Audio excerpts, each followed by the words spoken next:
এখন আমরা যেটা করব সেটা হচ্ছে লাপিতাল রুল। আমরা কমপ্লেক্স অ্যানালাইসিসে আমরা পড়েছিলাম লাপিতাল রুল। সেম আমরা আমরা যখন ক্যালকুলাস করেছিলাম তখন ক্যালকুলাসে আমরা লাপিতাল রুল পড়েছিলাম, আমরা আবার লাপিতাল রুল করব। লাপিতাল রুল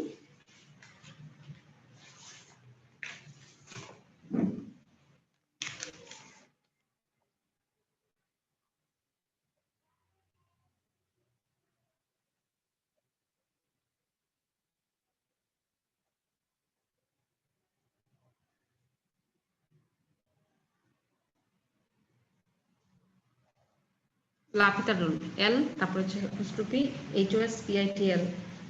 ঠিক আছে, অনেকে মনে হতে পারে যে এল হসপিটালস রুল, না, এল কে উচ্চারণ করা হয় লাপিতাল রুল। হ্যাঁ, এখন লাপিতাল রুল আমরা কখন অ্যাপ্লাই করব? যখন আমাদের লিমিট ক্যালকুলেট করতে গিয়ে দেখা যাচ্ছে যে সরাসরি যদি আমরা লিমিটের মানটা বসাই সেক্ষেত্রে কি হবে, 0/0 অথবা ইনফিনিটি ফর্মে আসবে। তো সেক্ষেত্রে আমাদেরকে লাপিতাল রুল অ্যাপ্লাই করে সেই লিমিটটা ক্যালকুলেট করতে হবে। লিমিট, ধরো limit z tends two z not f of z আপন g of z। তো সেক্ষেত্রে আমি যদি সরাসরি লিমিটটা বসাই, z নটটা বসাই, সেক্ষেত্রে ফাংশনটা ধরো এখানে f of z নট, যেটা আমাদের f of z not equals g of z not যদি 0 হয়, তাহলে সেক্ষেত্রে আমাদের সরাসরি যদি আমরা লিমিটটা বসাই 0/0 ফর্মে আসে। তো এই ধরনের ফর্মকে অ্যাভয়েড করার জন্য লাপিতাল রুল ব্যবহার করা হয়, অর্থাৎ লাপিতাল রুল ব্যবহার করে লিমিট ক্যালকুলেট করা হয়। তো লিমিট এটা কি হবে, এখানে আমি লিখতে পারি f প্রাইম z নট আপন g প্রাইম z নট, এটা সমান হবে, এই লিমিটটা সমান হবে। এখন যতক্ষণ না পর্যন্ত 0/0 বা ইনফিনিটি ইনডিটারমিনেট এই ফর্মটা ভ্যানিশ না হবে ততক্ষণ পর্যন্ত কিন্তু ডেরিভেটিভের কাজটা চালিয়ে যাওয়া লাগবে। এখন আমি কিছু এক্সাম্পলে চলে যাচ্ছি। Evaluate limit z tends to 0 z to the power 10 plus 1 আপন z to the power 6 plus 1। এখন খেয়াল করে দেখো, sorry, limit z tends two i, তো খেয়াল করে দেখো যে যদি তুমি z এর জায়গায় সরাসরি i বসাও তাহলে i টু দি পাওয়ার 10, তাহলে i square into i square into i square into i square into i square, মানে 5 বার i স্কয়ার করলে পরে -1 আসবে, -1 প্লাস 1 0। আবার সিমিলারলি এখানেও z টু দি পাওয়ার 6, এখানে i টু দি পাওয়ার 6 এর মান হচ্ছে -1 প্লাস 1 0। তাহলে আমরা কি ফর্ম পাচ্ছি? 0/0 ফর্ম পাচ্ছি। ঠিক আছে, তো এই ক্ষেত্রে আমাদের কি করতে হবে, অর্থাৎ f of i g of i সব হচ্ছে 0। তাহলে আমাদের কি করতে হবে, আমাদেরকে লাপিতাল রুল ইউজ করতে হবে। hence আমি লিখি যে let f of z যদি হয় আমার z to the power 10 plus 1 আর g of z যদি হয় আমার হচ্ছে z to the power 6 plus 1, তো আমরা পাচ্ছি যে then f of i equals to g of i equals 0. So then hence by L'Hopital rule, L'Hopital's rule, limit z tends to I, z to the power 10 plus 1 upon z to the power 6 plus 1 equals limit z tends to I, limit z tends to I, z to the power 10 কে যদি আমরা differentiate করি আমরা পাবো 10 into z to the power 9, আর এখানে পাবো হচ্ছে কত 6 into z to the power 5। তো আমরা পাচ্ছি হচ্ছে এখান থেকে পাচ্ছি limit z tends to I 5/3 z to the power 4, z to the power 4, দেখো এই যে এখানে পাওয়ার ক্যালকুলেশন করলে z to the power 4 আসবে। সো আমি এখন করি i এর লেভেল বসাই, তাহলে কি হবে 5/3 i to the power 4, that is only আমার একটা 5/3 आंसर। আবার আরেকটা প্রবলেম দেখি, B limit z tends to 0